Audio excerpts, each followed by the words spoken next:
जय हिंद दोस्तों। तो इस वीडियो में हम लोग मैप के थ्रू इंडियन ज्योग्राफी को कवर करेंगे। बीपीएससी एग्ज़ाम के साथ साथ और सारे कॉम्पिटिटिव एग्ज़ाम्स के लिए जो है ये इम्पॉर्टेंट होगा। तो देखिए स्टार्ट करते हैं। तो इंडिया का जो एरिया है वो 3.28 मिलियन स्क्वायर किलोमीटर का एरिया है टोटल इंडिया का। और अगर पूरे वर्ल्ड के एरिया की बात करें तो पूरे वर्ल्ड के लैंड सरफेस का जो एरिया है उसका 2.4% जो है वो हमारे इंडिया का एरिया है। ठीक, कितना है? 2.4% पूरे वर्ल्ड लैंड सरफेस के एरिया के। और सेवन्थ लार्जेस्ट कंट्री है पूरे वर्ल्ड में, इंडिया सेवन्थ लार्जेस्ट कंट्री है। अगर हम बात करें कि इंडिया की नॉर्थ से लेके साउथ की जो दूरी है वो कितनी, डिस्टेंस कितनी है, तो 3214 किलोमीटर की डिस्टेंस है। अगर हम नॉर्थ से लेके इस टिप से लेके और नीचे की इस टिप तक देखेंगे नॉर्थ से साउथ, तो यहाँ पे जो है डिस्टेंस जो है वो 3214 किलोमीटर है। वहीं हम अगर ईस्ट से वेस्ट की बात करेंगे तो डिस्टेंस है 2933 किलोमीटर। ठीक है, 2933 किलोमीटर डिस्टेंस है ईस्ट टू वेस्ट। और जो ट्रॉपिक ऑफ कैंसर है 23.5 डिग्री नॉर्थ पे, वो 8 राज्यों से होकर गुजरता है, जिसमें गुजरात शामिल है, राजस्थान, मध्य प्रदेश, छत्तीसगढ़, झारखंड, वेस्ट बंगाल, त्रिपुरा और मिज़ोरम। ठीक है, तो इन 8 स्टेट्स के थ्रू जो है ट्रॉपिक ऑफ कैंसर गुजरता है। और हम बात करें अगर जो श्रीलंका है, श्रीलंका सेपरेट होता है इंडिया से गल्फ़ ऑफ मन्नार और पाक स्ट्रेट के थ्रू। ठीक है, गल्फ़ ऑफ मन्नार के थ्रू और पाक स्ट्रेट के थ्रू जो है इंडिया और श्रीलंका सेपरेट होते हैं, अलग होते हैं। अब हम बात करते हैं इंडिया के स्टैंडर्ड मेरिडियन की। स्टैंडर्ड मेरिडियन का मतलब होता है इसी लाइन के थ्रू जो है टाइम जो है डिसाइड होता है। यानी कि जो ग्रीनविच मीन टाइम है, जो ग्रीनविच मीन टाइम है उससे जो है हमारा जो स्टैंडर्ड टाइम है, जो स्टैंडर्ड मेरिडियन है वो 5 घंटे 30 मिनट आगे है। ठीक है, वो 5 घंटे 30 मिनट आगे है। और कहाँ से पास करता है स्टैंडर्ड मेरिडियन? तो ये जो है यूपी, एमपी, छत्तीसगढ़, उड़ीसा और आंध्र प्रदेश, इन जगहों से, इन स्टेट्स से जो है स्टैंडर्ड मेरिडियन पास करता है। 82 डिग्री और 30 मिनट ईस्ट पे है हमारा स्टैंडर्ड मेरिडियन। ठीक है, याद रखिएगा, यूपी से पास करता है, एमपी से, छत्तीसगढ़ से, उड़ीसा से और आंध्र प्रदेश से जो है पास करता है स्टैंडर्ड मेरिडियन। अब बात करें अगर हम पूरे इंडियन सब कॉन्टिनेंट की, तो इसमें जो है पाकिस्तान आता है, नेपाल, भूटान, बांग्लादेश और इंडिया जो है शामिल है। और इंडिया की जो टेरिटोरियल जो लिमिट है, यानी हर देश की जो है एक टेरिटोरियल लिमिट होती है, अगर हम ओशन में देखेंगे तो अपने कोस्ट से जो है 12 नॉटिकल माइल्स की जो डिस्टेंस है, 12 नॉटिकल माइल्स की वो जो डिस्टेंस है वो लिमिट है। यानी लगभग 21.9 किलोमीटर हमारे कोस्ट से जो है वो हमारी टेरिटरी में आता है। नेक्स्ट हम बात करें कि जो टोटल कोस्ट लाइन का डिस्टेंस, यानी इंडिया की जितनी भी कोस्ट लाइन है, मेन लैंड का अगर सिर्फ देखेंगे तो 6100 किलोमीटर है। लेकिन अगर मेन लैंड और जितने भी आइलैंड्स हैं उनको मिला के देखेंगे तो जो इंडिया की कोस्ट लाइन है वो कितनी लंबी है? तो 7517 किलोमीटर है। अगर एग्जैक्टली बात करें तो 7516.6 किलोमीटर है। ठीक है, रफली 7517 किलोमीटर जो है टोटल इंडिया की कोस्ट लाइन है। अब हम बात करते हैं फिजियोग्राफिक लैंडफॉर्म्स के बारे में। तो जो सबसे ऊंचा माउंटेन है वो है माउंट एवरेस्ट। ठीक है, नेपाल में है और 8848 मीटर इसकी हाइट है। और सेकंड नंबर पे है कंचनजंगा। और इंडिया में सबसे हाईएस्ट माउंटेन जो है वो कंचनजंगा, जिसकी हाइट जो है 8598 मीटर है। वहीं वर्ल्ड में सेकंड स्थान पे है कंचनजंगा। थर्ड पे है मकालू। मकालू जो है वो नेपाल में है, 8481 किलोमीटर इसकी हाइट है, सॉरी मीटर, 8481 मीटर इसकी हाइट है। वहीं जो धौलागिरी है और ये नेपाल में पड़ता है, 8172 मीटर इसकी हाइट है। और नंगा पर्वत जो है वो इंडिया में है, जिसकी हाइट 8126 मीटर है। तो फर्स्ट, अगर इंडिया में पहला हाईएस्ट हम देखेंगे तो कंचनजंगा है पहले नंबर पे, और दूसरे नंबर पे है नंगा पर्वत, तीसरे नंबर पे है नंदा देवी। नंदा देवी की हाइट कितनी है? तो 7817 मीटर जो है वो नंदा देवी की हाइट है। तो देखिए, अब बात करें कि हिंदू कुश माउंटेन जो है कौन कौन सा एरिया कवर करता है, तो हिंदू कुश माउंटेन जो है ये मैप में आप देख सकते हैं, ये जो है ये हिंदू कुश माउंटेन है। तो ये जो है अफ़गानिस्तान हो गया, पाकिस्तान का एरिया और तजाकिस्तान से होते हुए गुजरता है हिंदू कुश माउंटेन। वहीं इसके बगल में आपको पामीर नॉट देखने को मिलेगा। और इसको नॉट इसलिए बोलते हैं क्योंकि यहाँ पे जो है ढेर सारे माउंटेन रेंजेस जो है इकट्ठा एक पास हैं, तो ये एक तरह का जो है माउंटेन का नॉट फॉर्म करता है। ठीक है, इसलिए इसको पामीर नॉट नाम दिया गया है। तो पामीर नॉट में भी ढेर सारे माउंटेन्स हैं, जैसे टियान शान, काराकोरम, कुनलून, हिंदू कुश और हिमालयन माउंटेन रेंजेस। ठीक है, और इसी के बगल में देखिए ये कुनलून माउंटेन रेंज भी है। तो हिंदू कुश और कुनलून माउंटेन रेंज जहाँ पे ये आके मिल रहे हैं, यहीं पे पामीर नॉट है, इसी को पामीर नॉट बोलते हैं। नेक्स्ट हम बात करते हैं नॉर्थ वेस्टर्न हिमालयाज़ के बारे में। तो देखिए नॉर्थ वेस्टर्न हिमालयाज़ जो हैं उस ढेर सारे माउंटेन रेंजेस से मिलके बना हुआ है, जिसमें काराकोरम शामिल है, लद्दाख है, जस्कर रेंज है और पीर पंजाल है। ठीक है, याद रखिएगा नाम सबका, काराकोरम, लद्दाख, जस्कर और पीर पंजाल, ये सब मिला के क्या फॉर्म करते हैं, नॉर्थ वेस्टर्न हिमालयाज़ को फॉर्म करते हैं। और इंदस नदी और रावी नदी के बीच में ये सारे माउंटेन्स जो हैं वो आते हैं। ठीक है, इंदस नदी और रावी नदी के बीच में ये सारे माउंटेन रेंजेस जो हैं वो पड़ते हैं। और हिमालय माउंटेन रेंजेस और पीर पंजाल जो रेंज है इसके बीच में पड़ता है कश्मीर वैली और दाल लेक। ठीक है, दाल लेक और कश्मीर की जो वैली है वो पड़ती है किसके बीच में, हिमालयस के बीच में और पीर पंजाल रेंज के बीच में पड़ता है।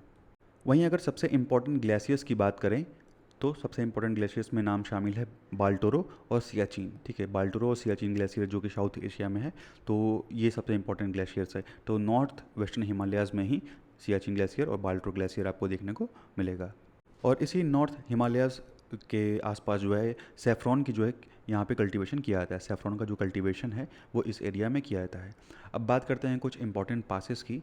तो ग्रेट हिमालय का इंपॉर्टेंट पास है जोजिला। ठीक है, जोजिला पास है हिमालयाज़ के लिए।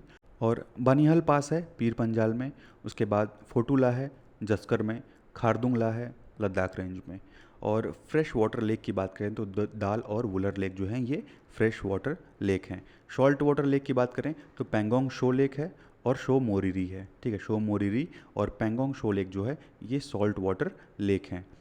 और इम्पॉर्टेंट रिवर्स जो यहाँ से गुजरती हैं उसमें इंदस, झेलम और चेनाब शामिल है। इंदस, झेलम और चेनाब है। नेक्स्ट हम बात करते हैं उत्तराखंड हिमालयाज़ और हिमाचल हिमालयाज़ के बारे में। तो उत्तराखंड और जो हिमाचल हिमालयाज़ हैं इसके वेस्ट में आपको रावी नदी देखने को मिलेगी और इसके ईस्ट में काली नदी है। ठीक है, तो ईस्ट में काली नदी और वेस्ट में रावी नदी है। और इसमें कुछ जो ग्रेट हिमालयन रेंजेस हैं वो भी शामिल हैं। लेसर हिमालयन है। ठीक है, लेसर हिमालयन रेंजेस हैं जिसको हम धौलाधरी बोलते हैं। ठीक है, धौलाधर इसको बोलते हैं हिमाचल प्रदेश में। नाग टिब्बा जो कि उत्तराखंड में पड़ता है और शिवालिक रेंजेस हैं। तो उत्तराखंड हिमालयाज़ में कौन कौन से माउंटेन्स आते हैं, तो ग्रेट हिमालयन रेंज हो गए, लेसर हिमालयाज़ हो गए जिसमें धौलाधर है और नागतिभा है और शिवालिक रेंज शामिल है। नेक्स्ट हम बात करते हैं दून फॉर्मेशन की। दून यानी कि ये जो है लॉन्गिट्यूडनल, ऐसे लॉन्गिट्यूडनल जो है वैलीज़ होती हैं, इनका फॉर्मेशन होता है। जैसे चंडीगढ़ कलका दून है और नालागढ़ दून है, देहरादून है, हरिके दून है और कोटा दून है। ठीक है, तो उत्तराखंड हिमालयाज़ में जो है आपको ये दून देखने को मिलेगा। और यहीं पे जो है भोटिया एक ग्रुप है, भोटिया ग्रुप, ये नोमैडिक ट्राइबल ग्रुप है, ये भी इसी एरिया में जो है वो मिलते हैं। अब बात करते हैं माउंट एवरेस्ट के बारे में। तो देखिए माउंट एवरेस्ट जो है वो नेपाल और तिब्बत का जो है बॉर्डर लगाता है और इसकी ऊंचाई जो है 8848.86 मीटर है। वहीं जो कंचनजंगा है वो इंडो नेपाल बॉर्डर के पास है और ये तीसरा सबसे लार्जेस्ट माउंटेन है पूरे वर्ल्ड में। और जो नमचा बरवा है ये आपको तिब्बत के सबसे eastern most pass of the Himalaya में देखने को मिलेगा। और जो दार्जिलिंग और सिक्किम हिमालयाज़ हैं यहाँ पे आपको सबसे तेज़ बहती हुई नदी जिसका नाम है तीस्ता। ठीक है, तीस्ता रिवर जो है सबसे फास्टेस्ट फ्लोइंग रिवर है, सबसे फास्टेस्ट फ्लोइंग रिवर है रिवर तीस्ता। तो यहाँ देखिए ये है माउंट एवरेस्ट और ठीक इसी के बगल में जो है माउंट मकालू है यहाँ पे, और इसी के बगल में है कंचनजंगा। ठीक, और यहाँ पे है नमचा बरवा जिसकी हाइट 7756 मीटर है। ये है नमचा बरवा। अब बात करते हैं गारो हिल, खासे हिल और जैंतिया हिल के बारे में। तो गारो हिल, खासे हिल, जैंतिया हिल जो है ये आपको मेघालय में देखने को मिलेगी। ठीक है, ये तीनों हिल्स जो हैं वो मेघालय में प्रेजेंट हैं और मेघालयन प्लेट्यू का जो है ये पार्ट हैं। तो नेक्स्ट हम बात करें अरुणाचल हिमालय की। तो देखिए ये जो है ये भूटान के ईस्ट हिमालय से लेकर के दिबू पास तक फैला हुआ है। ठीक है, भूटान के ईस्ट हिमालय से लेकर के दिबू पास तक जो है अरुणाचल हिमालय फैला हुआ है। साउथ वेस्ट से नॉर्थ ईस्ट के डायरेक्शन में है। ठीक है, साउथ वेस्ट से नॉर्थ ईस्ट के डायरेक्शन में है। और इसमें जो इंपॉर्टेंट माउंटेन पीक हैं उसमें कंगटू और नमचा बरवा शामिल है। इंपॉर्टेंट रिवर की बात करें तो यहाँ ब्रह्मपुत्र, कामेंग, शुभांसरी, दिहंग, दिबंग और लोहित रिवर शामिल है। ये इंपॉर्टेंट नदियाँ हैं जो अरुणाचल हिमालय से आसपास से होकर गुजरती हैं। वहीं अगर ट्राइबल कम्युनिटी की बात करें तो मोनपा, डफला, अबोर, मिशमी, नीशी और नागाज ट्राइब जो है वो यहाँ पे प्रेजेंट हैं। अब बात करते हैं ईस्ट हिल्स और माउंटेन्स की। तो ये नॉर्थ से साउथ डायरेक्शन में है। लोकेशन अगर देखेंगे तो पटकई बूम हो गया, Naga hills, Manipur hills, Mizo hills या जिसको लुशई हिल्स भी बोलते हैं। वहीं बराक हिल्स जो है वो मणिपुर और मिज़ोरम में बहती है। लोकतक लेक मणिपुर में है और मोलासीन बेसिन जो है वो मिज़ोरम में है। ठीक है, इंपॉर्टेंट है, इसको याद रखिएगा। अब बात करते हैं नॉर्दर्न प्लेन्स की। देखिए जो इंडिया का जो नॉर्दर्न प्लेन है वो बना हुआ है एलुवियल डिपॉजिट से। यहाँ पे जो है वो जो एलुवियल सॉइल है उसकी मात्रा ज़्यादा है, एलुवियल डिपॉजिट से मिलके बना है नॉर्थ से साउथ के डायरेक्शन में। 3 मेजर जोन्स यहाँ पे प्रेजेंट हैं, भब्बर जोन है, तराई जोन है और एलुवियल प्लेन जोन है, जो फर्दर डिवाइडेड है किसमें, खद्दर में, जहाँ पे जो नई एलुवियन सॉइल है उसके डिपॉजिट को हम खद्दर जो है एरिया बोलते हैं, खद्दर सॉइल, और भंगर सॉइल जो है उसको ओल्ड एलुवियन जो डिपॉजिट होता है, जो ओल्ड एलुवियन मिट्टी है उसको हम भंगर सॉइल बोलते हैं। और जो नॉर्दर्न प्लेन में जो सबसे फेमस डेल्टा है वो है सुंदरबन डेल्टा, और यहाँ पे आपको मियंडर और ऑक्सबो लेक वगैरह भी देखने को मिलेगा। ऑक्सबो लेक क्या होता है, तो कुछ झीलें ऐसी होती हैं जो एक तरह का बो फॉर्म करती हैं, ठीक है, तो उसी को बोलते हैं ऑक्सबो लेक। बात करते हैं इंडियन डेजर्ट की, तो देखिए अरावली के नॉर्थ वेस्ट हिल से लेकर के जो है शुरुआत होती है इंडियन डेजर्ट की, और जो राजस्थान वाला जो ये एरिया है इस एरिया में प्रेजेंट है थार डेजर्ट, या जिसको बोलते हैं ग्रेट इंडियन डेजर्ट, ठीक है, थार डेजर्ट या ग्रेट इंडियन डेजर्ट। और अगर हम बात करें सेंट्रल हाईलैंड्स की, तो जो इनका फॉर्मेशन है वो सतपुरा हिल्स और विंध्या हिल्स की वजह से होता है, ठीक है, सतपुरा हिल्स और विंध्या हिल्स की वजह से जो है सेंट्रल हाईलैंड्स का फॉर्मेशन होता है। और इस एरिया में आपको ज़्यादातर जो है मेटामॉर्फिक रॉक्स देखने को मिलेंगे, जिसमें मार्बल, स्लेट और जेंसिस शामिल है। नेक्स्ट हम देखते हैं नॉर्थ ईस्टर्न प्लेट्यू। तो नॉर्थ ईस्टर्न जो प्लेट्यू है वो पेनिनसुलर प्लेट्यू का ही एक एक्सटेंशन है, एक बड़ा हुआ भाग है। और जो मेघालय और करबी एलोंग जो प्लेट्यू है वो इसी से जो है डिटैच हुआ है। और जो छोटा नागपुर प्लेट्यू है वो कहाँ पे है, वो झारखंड में है, और कुछ एरिया जो है उड़ीसा, वेस्ट बंगाल और छत्तीसगढ़ का भी कवर करता है। और वहीं अगर बात करें मेघालय प्लेट्यू की, तो जो मेघालय प्लेट्यू है वो फर्दर डिवाइडेड है 3 पार्ट में, किसमें, गारो हिल्स में, खासी हिल्स में और जयंतिया हिल्स में, ठीक है, गारो हिल्स, खासी हिल्स और जयंतिया हिल्स में डिवाइडेड है। अब हम देखते हैं कोस्टल प्लेन्स। पहले बात करेंगे वेस्ट कोस्टल प्लेन्स की, तो इसमें शामिल हैं सबमर्ज्ड कोस्टल प्लेन्स, और इनकी जो नेचुरल कंडीशन है डेवलपमेंट के लिए, यहाँ पे पोर्ट्स और हार्बर्स जो है वो बनाए जाते हैं, ठीक है, पोर्ट्स और हार्बर्स यहाँ पे ढेर सारे हैं। और नेचुरल पोर्ट्स में कंडला है, मसगांव है, जेलन पोर्ट है, ठीक है, जवाहरलाल नेहरू पोर्ट है, और उसके अलावा मरमगांव, मैंगलोर और कोचीन पोर्ट है। फर्दर जो है ये डिवाइडेड है किसमें, कच्छ में और कठियावाड़ जो कि गुजरात में पड़ता है, कोंकण कोस्ट में जो कि महाराष्ट्र में है, कन्नड़ा कोस्ट और मलाबार कोस्ट जो कि कर्नाटक और केरला में पड़ता है। और रिवर्स जो है यहाँ पे कोई भी डेल्टा वगैरह फॉर्म नहीं करती हैं। कैलाश की बात करें, जो कैलाश हैं वो मलाबार कोस्ट में पड़ता है। वहीं ईस्टर्न कोस्टल प्लेन की बात करें तो ये जो है इमर्जेंट कोस्ट है, यहाँ पे आपको पोर्ट्स और जो हार्बर्स हैं वो बहुत कम संख्या में देखने को मिलेंगे, और यहाँ पे जो है डेल्टास फॉर्म होते हुए हमको दिखते हैं। किस किस नदी की वजह से, तो महानदी, गोदावरी, कृष्णा और कावेरी रिवर की वजह से जो है यहाँ पे डेल्टा फॉर्म होता है। उसके बाद हम बात करते हैं अरेबियन सी के आइलैंड्स की, तो अरेबियन सी के आइलैंड्स में लक्षद्वीप और मिनिकॉय आइलैंड जो है वो शामिल है। लार्जेस्ट जो आइलैंड है वो कौन सा है, तो मिनिकॉय है। और ये डिवाइडेड किससे डिवाइडेड, लक्षद्वीप और मिनिकॉय जो है किससे डिवाइडेड है, तो 11 डिग्री चैनल से जो है ये डिवाइडेड है। वहीं जो बे ऑफ बंगाल आइलैंड ग्रुप की हम बात करें तो ये अंडमान और निकोबार में डिवाइडेड है, बे ऑफ बंगाल आइलैंड ग्रुप। और इंडिया में सिर्फ एक ही आपको एक्टिव वॉल्केनो देखने को मिलेगा, उसका नाम है बैरन आइलैंड, ठीक है, बैरन आइलैंड जो है वो एकमात्र एक्टिव वॉल्केनो है इंडिया में। और यहाँ का जो वेजिटेशन है वो इक्वेटोरियल टाइप ऑफ वेजिटेशन यहाँ पे बे ऑफ बंगाल आइलैंड ग्रुप में प्रेजेंट है। तो अब हम बात करते हैं पेनिनसुलर प्लेट्यू के बारे में। तो इसके नॉर्थ वेस्ट में आता है दिल्ली रिज, उसके बाद ईस्ट में है राजमहल हिल्स, और वेस्ट में है गिर रेंज, और साउथ में है कार्डमम हिल्स, ठीक है, साउथ में है कार्डमम हिल्स। शिलोंग और करबी एंगलोंग प्लेट्यू है सबसे नॉर्थ ईस्ट में, ठीक है, तो ये सब मिलकर बनाते हैं पेनिनसुलर प्लेट्यू। वहीं जो पटलैंड प्लेट्यू है उसमें हजारीबाग, पालामऊ, रांची, मालवा, कोयम्बटूर और कर्नाटक प्लेट्यू शामिल है। और जो मेन रिवर्स हैं वो चंबल, भिंड और मुरैना रिवर जो है इस एरिया में फ्लो करती है। वहीं यहाँ आपको जो है ब्लैक सॉइल देखने को मिलेगा, ठीक है, ज़्यादातर जो वेस्टर्न पार्ट और नॉर्थ वेस्टर्न पार्ट है वहाँ पे ब्लैक सॉइल प्रेजेंट है। बात करें अगर डेक्कन प्लेट्यू की, तो डेक्कन प्लेट्यू में वेस्टर्न घाट्स का एरिया और ईस्टर्न घाट्स का एरिया आता है, ठीक है, ये देखिए ये जो है ये ईस्टर्न घाट हो गया आपका, और ये एरिया जो हो गया ये हो गया वेस्टर्न घाट्स का एरिया। सतपुरा रेंज है, मैकॉल रेंज है और महादेव हिल्स है।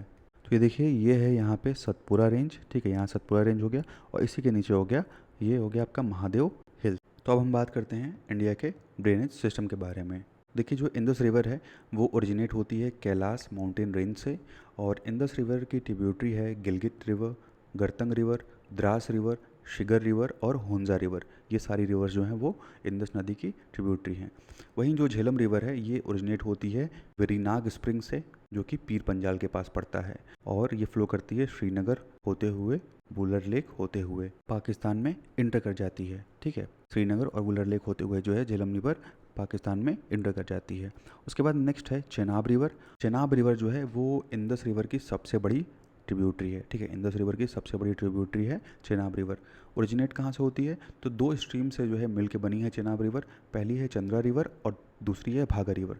तो चंद्रा रिवर और भागा रिवर से मिल के बनी है चेनाब रिवर, जो कि मिलती कहाँ पे हैं? तो ये मिलती हैं केलोंग हिमाचल प्रदेश में। ठीक है, टंडी के पास केलोंग हिमाचल प्रदेश में जो है भागा रिवर और चंद्रा रिवर दोनों मिलती हैं और चेनाब रिवर यहाँ से बन जाती है। नेक्स्ट है हमारी रवि रिवर। रावी रिवर जो है ये ओरिजिनेट होती है कुल्लू हिल्स से। कुल्लू हिल्स कहाँ है? तो ये रोहतांग पास हिमाचल प्रदेश में पड़ता है। कुल्लू हिल यहाँ से ओरिजिनेट होती है रावी रिवर, और पीर पंजाल और धौलाधर रेंज से होते हुए ये जो है पाकिस्तान में इंटर कर जाती है। और जो ब्यास रिवर है वो रोहतांग पास से ओरिजिनेट करती है, निकलती है। और बात करें सतलज रिवर की, तो देखिए सतलज रिवर जो है वो राकास लेक जो कि मानसरोवर के पास है तिब्बत में, यहाँ से जो है ओरिजिनेट होती है और जो है रूपर होते हुए जॉर्ज में, रूपर जो ये होते हुए शिपकीला पास होते हुए जो है पंजाब के प्लेन्स में जो है एंटर कर जाती है। अब नेक्स्ट बात करते हैं ब्रह्मपुत्र रिवर के बारे में। ब्रह्मपुत्र रिवर को जो है चाइना में शेंगपो या तिब्बत में जो इसको शेंगपो नाम से भी जानते हैं। ये कहाँ से ओरिजिनेट होती है? तो चेमेनदुंग ग्लेशियर से। ठीक है, चेमेनदुंग ग्लेशियर से जो है ब्रह्मपुत्र रिवर ओरिजिनेट होती है, जो कि कैलाश रेंज मानसरोवर लेक के पास पड़ता है और बांग्लादेश में जो है इंटर कर जाती है। कहाँ से? धुबरी में। ठीक है, धुबरी बांग्लादेश में जो है यहाँ से धुबरी से इंटर कर जाती है। और बांग्लादेश में तीस्ता और ब्रह्मपुत्र ये मिलके फॉर्म करती हैं जमुना, और ये जो है बाढ़ के लिए ये नदी जो है जानी जाती है, क्योंकि ये जो है अपना जो चैनल है वो बहुत जल्दी शिफ्ट करती है, अपना चैनल जो है बहुत जल्दी शिफ्ट करती है और बहुत ज़्यादा जो है सॉइल इरोजन वगैरह कॉज करती है और ज़्यादा से ज़्यादा जो है उस एरिया में बाढ़ लेके आती है। वहीं अगर बात करें इसकी ट्रिब्यूटरीज़ की, तो इसमें दिहंग, लोहित रिवर हो गई, शुभांशरी हो गई, तीस्ता हो गई। ठीक है, तीस्ता ये वही रिवर है जो सबसे तेज़ बहती है। उसके बाद मेघना रिवर है, ठीक है, और मानस रिवर। तो ये सारी जो हैं वो ब्रह्मपुत्र रिवर की ट्रिब्यूटरीज़ हैं। तीस्ता देखिए कहाँ से ओरिजिनेट होती है? तो सिक्किम से ओरिजिनेट होती है और इसको लाइफ लाइन ऑफ सिक्किम बोलते हैं। ठीक है, लाइफ लाइन ऑफ सिक्किम बोलते हैं इस रिवर को। अब बात करते हैं अलकनंदा की।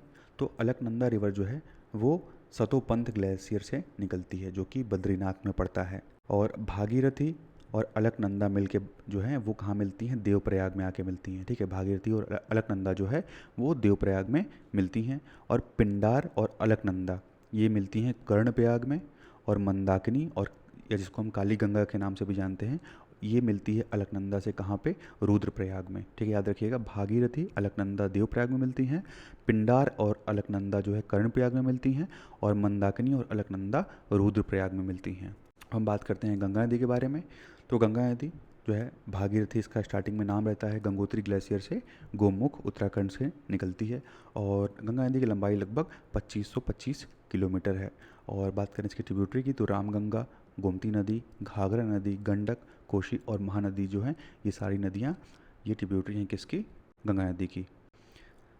बात करते हैं रामगंगा के बारे में। तो रामगंगा जो है वो गरवार हिल से निकलती है, जो कि गायशेन में पड़ता है, और जो है उसके बाद गंगा नदी को ये ज्वाइन कर लेती है कन्नौज में। ठीक है, कन्नौज में आके गंगा नदी से रामगंगा मिल जाती है। घाघरा नदी जो है वो ओरिजिनेट करती है मापचा चुंगू ग्लेशियर से। ठीक है, मापचा चुंगू ग्लेशियर से जो है घाघरा नदी निकलती है और गंगा से मिलती है कहाँ पे? छपरा बिहार में। छपरा बिहार में जो है गंगा नदी जो है घाघरा जो है वो गंगा नदी से मिलती है। बात करते हैं गंडक की। तो गंडक रिवर जो है वो नेपाल हिमालय से निकलती है। ठीक है, नेपाल हिमालय से निकलती है। तो दो नदियों से मिलकर बनती है गंडक। कौन कौन से? तो काली गंगा और त्रिशूल गंगा। काली गंगा और त्रिशूल गंगा से मिलकर जो है गंडक नदी बनती है। वहीं जो है ये गंडक नदी जो है वो सोनपुर जो कि पटना में पड़ता है, यहाँ पे गंगा नदी को ज्वाइन कर लेती है। अब बात करते हैं यमुना नदी के बारे में। देखिए जो यमुना रिवर है वो लॉन्गेस्ट और सबसे वेस्टर्न मोस्ट ट्रिब्यूटरी है गंगा रिवर की। ठीक है, सबसे लॉन्गेस्ट और सबसे वेस्टर्न मोस्ट ट्रिब्यूटरी है गंगा रिवर की। और प्रयाग में यानी प्रयागराज में, इलाहाबाद में जो है ये गंगा नदी से यमुना रिवर मिलती है। ठीक है, इसको हम संगम बोलते हैं। और यमुना की ट्रिब्यूटरीज में चंबल, सिंध, बेतवा और केन रिवर शामिल हैं। वहीं हम लेफ्ट बैंक ट्रिब्यूटरी की बात करें तो हिंडन यानी जो लेफ़्ट साइड से आके मिलती हैं वो हिंडन हो गया, रिंद हो गया, सिंगेर और वरुणा रिवर शामिल हैं। चंबल रिवर देखिए, चंबल रिवर जो है वो यमुना की ट्रिब्यूटरी है और ये ओरिजिनेट कहाँ से होती है, तो मालवा प्लेट्यू से होती है। मध्य प्रदेश के मालवा प्लेट्यू से ओरिजिनेट होती है चंबल रिवर। और सोन नदी जो है वो अमरकंटक प्लेट्यू से निकलती है, ठीक है। सोन नदी अमरकंटक प्लेट्यू से निकलती है। और महानंदा जो है वो निकलती है दार्जिलिंग हिल से, दार्जिलिंग हिल से निकलती है महानंदा। साबरमती नदी जो है वो दो नदियों के जो है स्ट्रीम से मिलके बनी है, हाथमती और साबर, ठीक है। साबर और हाथमती से मिलके बनी है साबरमती नदी। ओरिजिन इसका है अरावली रेंज, ठीक है। अरावली जो पहाड़ियों से ये निकलती है और राजस्थान और गुजरात से जो होके बहती है। नर्मदा रिवर जो है इसका ओरिजिन है अमरकंटक प्लेट्यू, ठीक है। नर्मदा कहाँ से निकल रही है, अमरकंटक प्लेट्यू से निकलती है। और जबलपुर में जो है धुआंधार वाटरफॉल का जो है ये निर्माण करती है, ठीक है। धुआंधार वाटरफॉल जबलपुर में है, इसका निर्माण करती है नर्मदा नदी।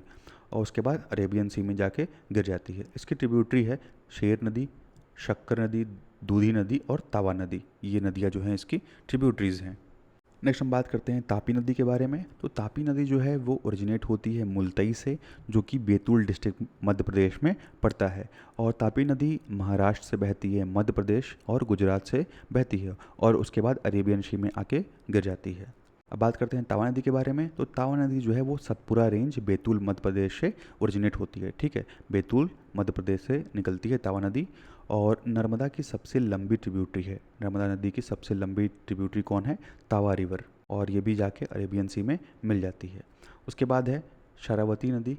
तो जो शरावती नदी है ये शिमोगा कर्नाटका से ओरिजिनेट करती है, शिमोगा कर्नाटका से निकलती है और जोग फॉल का फॉर्मेशन करती है, ठीक है। जोग फॉल जो कि कर्नाटका में है इसका फॉर्मेशन करती है और फिर अरेबियन सी में आके गिर जाती है।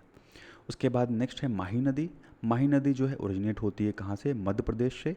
और मध्य प्रदेश से होते हुए राजस्थान और गुजरात में ये बहती है और उसके बाद गल्फ़ ऑफ कैम्बे में आके गिर जाती है, ठीक है। गल्फ़ ऑफ कैम्बे में आके ये गिर जाती है। उसके बाद गोदावरी नदी। गोदावरी नदी जो है वो सबसे लार्जेस्ट पेनिनसुलर रिवर है, ठीक है। सब लार्जेस्ट पेनिनसुलर रिवर है गोदावरी नदी। और इसको दक्षिण गंगा भी बोलते हैं, गोदावरी को दक्षिण गंगा भी बोलते हैं। और नासिक महाराष्ट्र से ये ओरिजिनेट होती है और बहती कहाँ से है, तो महाराष्ट्र, मध्य प्रदेश, छत्तीसगढ़, उड़ीसा और आंध्र प्रदेश से होते हुए ये बहती है और बे ऑफ बंगाल में आके गिर जाती है। इसकी जो इम्पोर्टेंट ट्रिब्यूटरीज़ हैं उसमें पेनगंगा, इंद्रावती और प्राणहित और मंजरा, ये सारी नदियाँ जो हैं गोदावरी की इम्पोर्टेंट ट्रिब्यूटरीज़ हैं। नेक्स्ट हम बात करते हैं कृष्णा रिवर के बारे में। तो कृष्णा रिवर जो है वो महाबलेश्वर जो कि सह्याद्री में है यहाँ से ओरिजिनेट करती है और बहती है महाराष्ट्र से होते हुए कर्नाटक, आंध्र प्रदेश में और बे ऑफ बंगाल में आके गिर जाती है। इसकी ट्रिब्यूटरी है कोयना और तुंगभद्रा भी और भीमा रिवर। नेक्स्ट है महानदी रिवर। तो जो महानदी रिवर है ये ओरिजिनेट करती है शिहुआ, रायपुर, छत्तीसगढ़ से और मध्य प्रदेश से होते हुए छत्तीसगढ़ और उड़ीसा से ये बहती है। और कहाँ पे आके गिरती है, तो बे ऑफ बंगाल में आके मिल जाती है। इसकी जो ट्रिब्यूटरीज़ हैं उसमें शिवनाथ, जोंक, हसदेव, मांड, इब, ओंग और तेल, ये सारी नदियाँ जो हैं वो महानदी की ट्रिब्यूटरी है। लास्ट हमारी रिवर है कावेरी रिवर। और कावेरी रिवर जो है वो निकलती है ब्रह्मगिरी हिल्स से। ब्रह्मगिरी हिल्स जो है जो कि कर्नाटका में पड़ता है, कोडागू डिस्ट्रिक्ट में। और कावेरी रिवर बहती है कर्नाटका से होते हुए केरला में, केरला से होते हुए तमिलनाडु में और आके बे ऑफ बंगाल में गिर जाती है। और इसकी ट्रिब्यूटरीज़ हैं काबिनी, भाविनी और अमरावती, ये सारी नदियाँ जो हैं इसकी ट्रिब्यूटरीज़ हैं। तो नेक्स्ट हम बात करते हैं इंपॉर्टेंट सॉइल्स की। तो पहले बात करते हैं फॉरेस्ट सॉइल के बारे में। तो देखिए फॉरेस्ट सॉइल जो है वो वहाँ प्रेजेंट होती है जहाँ पे सफिशिएंट अमाउंट में यानी अच्छे मात्रा में बारिश हो, वहाँ पे फॉरेस्ट सॉइल पाई जाती है। और ये लोमी टाइप की सॉइल है, सिल्टी टाइप की सॉइल है और थोड़ी ग्रेन्ड टाइप की होती है, दानेदार जो है ये मिट्टी होती है और ज़्यादातर जो है अपर स्लोप्स में हमको देखने को मिलती है। वहीं जो फॉरेस्ट सॉइल पहाड़ के आसपास प्रेजेंट होती है उसमें जो ह्यूमस कंटेंट होता है वो कम होता है और वो सॉइल जो है वो एसिडिक नेचर की होती है। वहीं अगर लोअर वैली की तरफ हम बढ़ेंगे तो वहाँ की जो फॉरेस्ट सॉइल होती है वो ज़्यादा फर्टाइल होती है। इसके कंपेरिजन में जो हिमालयन फॉरेस्ट सॉइल है उसके कंपेरिजन में लोअर वैली की जो सॉइल है वो ज़्यादा फर्टाइल होगी। उसके बाद नेक्स्ट है अलुवियल सॉइल। अलुवियल सॉइल जो है वो आपको नॉर्दर्न प्लेन्स में और रिवर वैलीज़ के आसपास देखने को मिलेगी और करीब 14% ऑफ द टोटल जो एरिया है कंट्री का वहाँ पे अलुवियल सॉइल प्रेजेंट है, ठीक है। सबसे ज़्यादा सॉइल है वो अलुवियल सॉइल है, 14% टोटल एरिया ये कवर करती है। और ये जो है ये पोटाश में रिच होती है और फॉस्फोरस में जो है ये पुअर होती है।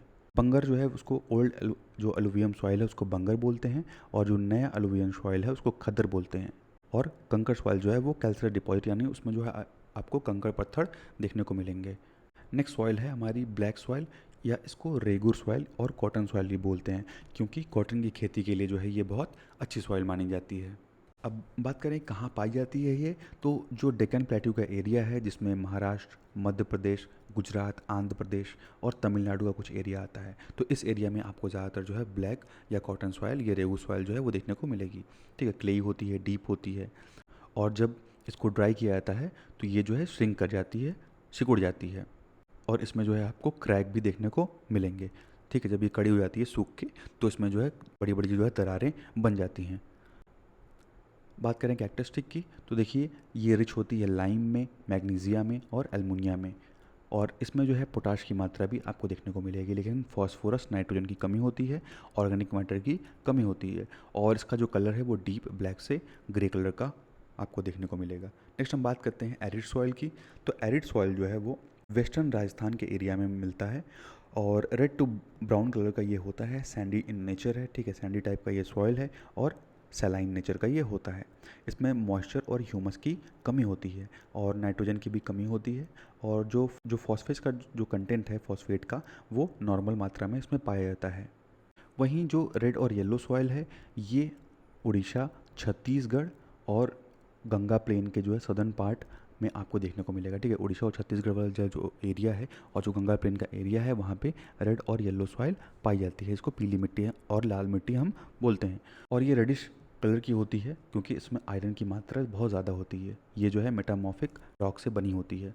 और जो लेटराइट सॉइल है वो हाई टेम्परेचर और हाई रेनफॉल के एरिया में लेटराइट सॉइल जो है वो पाई जाती है। ज़्यादातर जो ट्रॉपिकल एरिया है जैसे कर्नाटक, केरला, तमिलनाडु, मध्य प्रदेश का जो एरिया है, उड़ीसा और आसाम, यहाँ पे जो है पाई जाती है लेटराइट सॉइल।